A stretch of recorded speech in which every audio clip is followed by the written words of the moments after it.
بسم الله الرحمن الرحيم.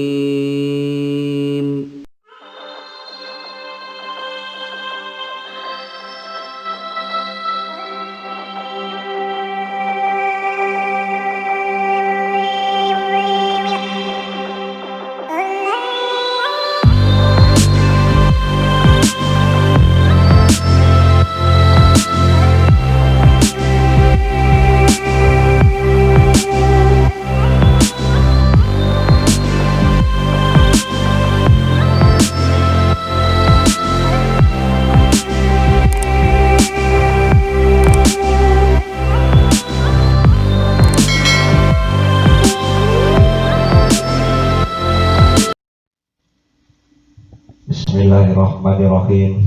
Assalamualaikum warahmatullahi wabarakatuh. Alhamdulillahirabbil alamin wa bihi nasta'in wa ala umuri dunya waddin wa ala alihi wa sahbihi ajmain, amma ba'du. Anak-anakku sekalian, berjumpa lagi di pembelajaran jarak jauh pendidikan agama Islam dan budi pekerti.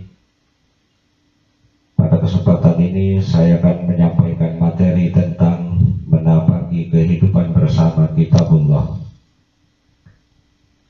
Dan selanjutnya kalian simak materinya di video pembelajaran selanjutnya. Pada pembahasan ini saya akan menyampaikan 3 materi. 1, memahami kitab-kitab Allah. Kemudian juga yang kedua, saya akan menyampaikan perbedaan antara kitab Al-Quran dengan kitab sebelumnya. Dan yang ketiga adalah perbedaan antara suhuf dengan mushaf. Insya Allah yang lainnya akan saya sampaikan pada materi pembelajaran selanjutnya.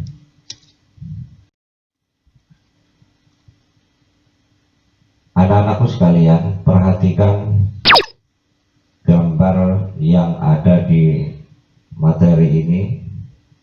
Dari gambar 1, gambar 2, gambar 3 sampai gambar 4. Silahkan Anda komentari apa maksud dan makna dari gambar-gambar tersebut.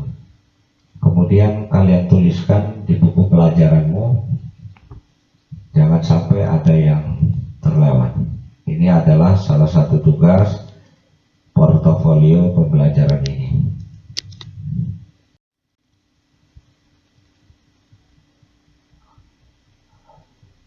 Memahami kitab-kitab Allah Subhanahu wa ta'ala.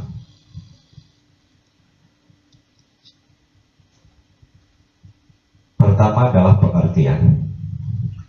Al-Quran adalah kalam Allah Subhanahu wa ta'ala.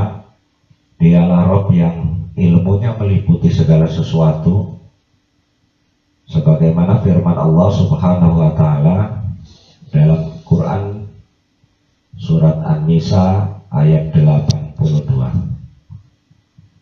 A'udzu billahi minasyaitonir rajim. Bismillahirrahmanirrahim. Afala yatadabbarunal Qur'an walau kana min 'indi ghairillahi lawajadu fihi ikhtilafan katsira. Maka apakah mereka tidak memperhatikan Al-Quran? Kalau kiranya Al-Quran itu bukan dari sisi Allah Subhanahu wa ta'ala, tentulah mereka mendapat pertentangan yang banyak di dalamnya.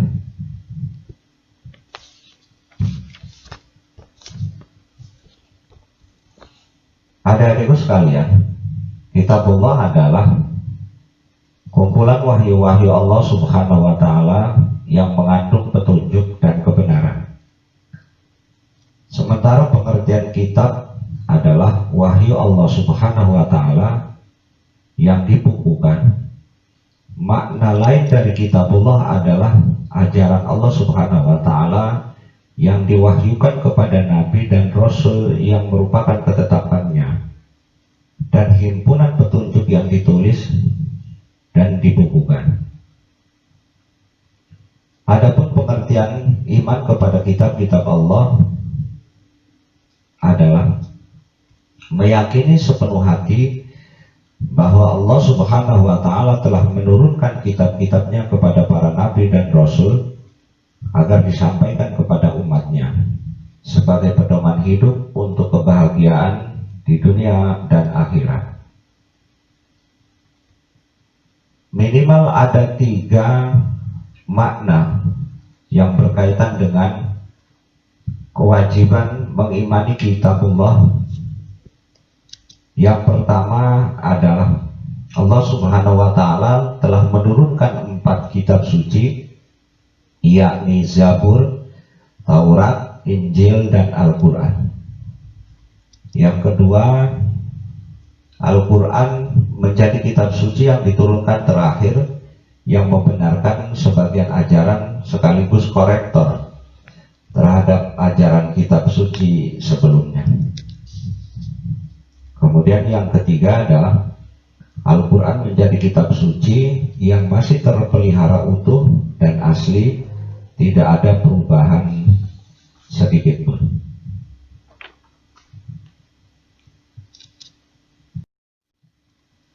Anak-anakku sekalian, yang kedua, perhatikan perbedaan antara kitab Al-Quran dengan kitab yang sebelumnya.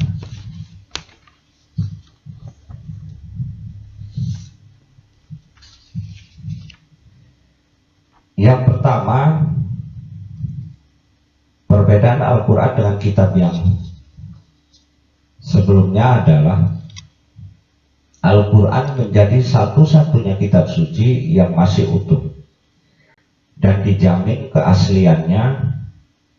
Hal ini karena setiap kali wahyu atau ayat yang turun langsung disampaikan Nabi kepada sahabatnya untuk ditulis dan dihafal.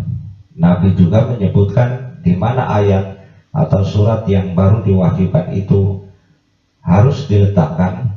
Kemudian setiap bulan Ramadan, seluruh bagian Al-Quran yang sudah diturunkan diperiksa dan ditetapkan ulang oleh Nabi Shallallahu Alaihi Wasallam bersama malaikat Jibril.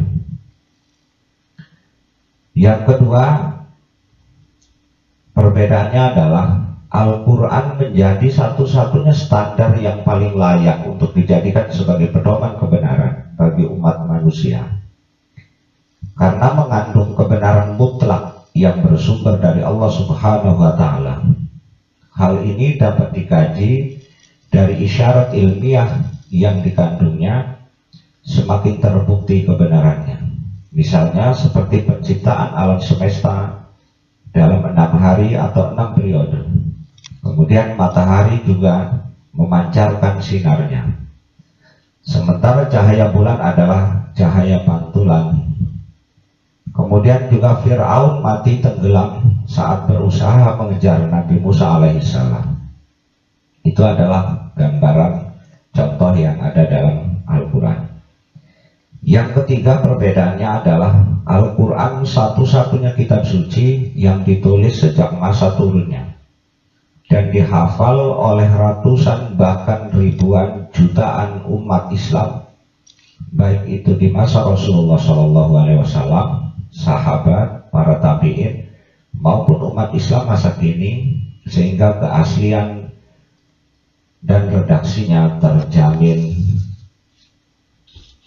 masih asli.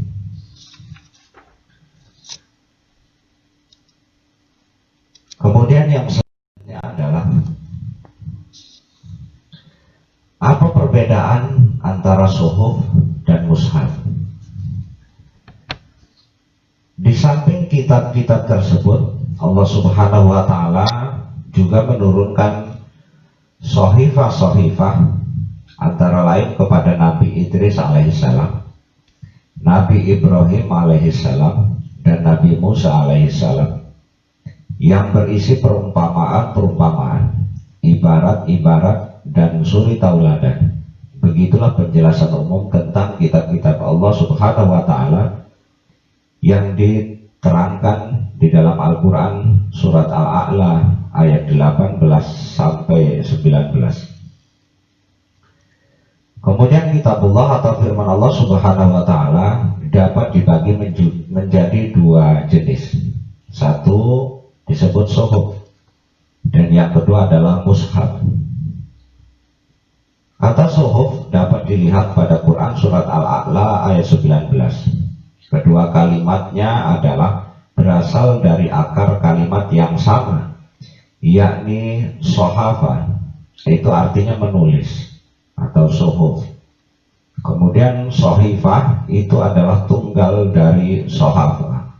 Sohifah berarti lembaran yang tertulis atau sesuatu yang dibentangkan, sepenggal kalimat yang ditulis dalam material seperti kertas, kulit, daun, atau media yang lainnya. Sedangkan mushaf adalah jamak dari mushaf, berarti kumpulan-kumpulan suhuf yang sudah dibandel menjadi satu atau sudah menjadi kitab.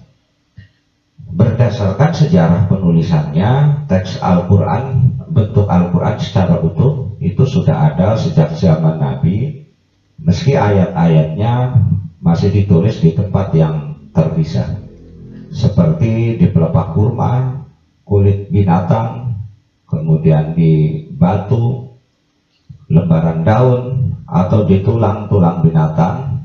Kemudian pasca Rasulullah SAW wafat, Khalifah Abu Bakar radhiyallahu an memerintahkan agar Al-Quran disalin dari berbagai sarana yang terserak itu ke dalam sarana yang sama dalam bentuk lembaran-lembaran yang dibandel, agar tak ada satupun himpunan ayat yang hilang. Itulah perbedaan antara suhuf dan mushaf. Selanjutnya perhatikan tugas siswa pada pembelajaran materi ini. Satu, coba sebutkan makna yang berkaitan dengan kewajiban mengimani kitabullah. Kemudian yang kedua, kalian sebutkan dan jelaskan perbedaan Al-Quran dengan kitab suci yang lainnya. Kemudian yang ketiga, apa perbedaan suhuf dan mushaf? Coba kalian jelaskan. Akhirnya saya mohon maaf yang sebesar-besarnya apabila ada kekurangan dan kesalahan, dan semoga apa yang saya sampaikan bermanfaat, dan insya Allah kita akan berjumpa lagi di pembelajaran selanjutnya. Dan jangan lupa selalu taati protokol kesehatan dalam setiap aktivitas, karena sekarang ini masih dalam kondisi pandemi COVID-19 merajalela. Jangan lupa selalu pakai masker, selalu cuci tangan, selalu jaga jarak, dan tentunya jangan lupa selalu berdoa kepada Allah Subhanahu wa taala. Semoga aktivitas kita selalu dilindungi dan dijaga oleh Allah Subhanahu wa taala. Amin ya rabbal alamin. Akhirnya saya akhiri dengan kalimat billahi taufiq wal hidayah. Wassalamualaikum warahmatullahi wabarakatuh.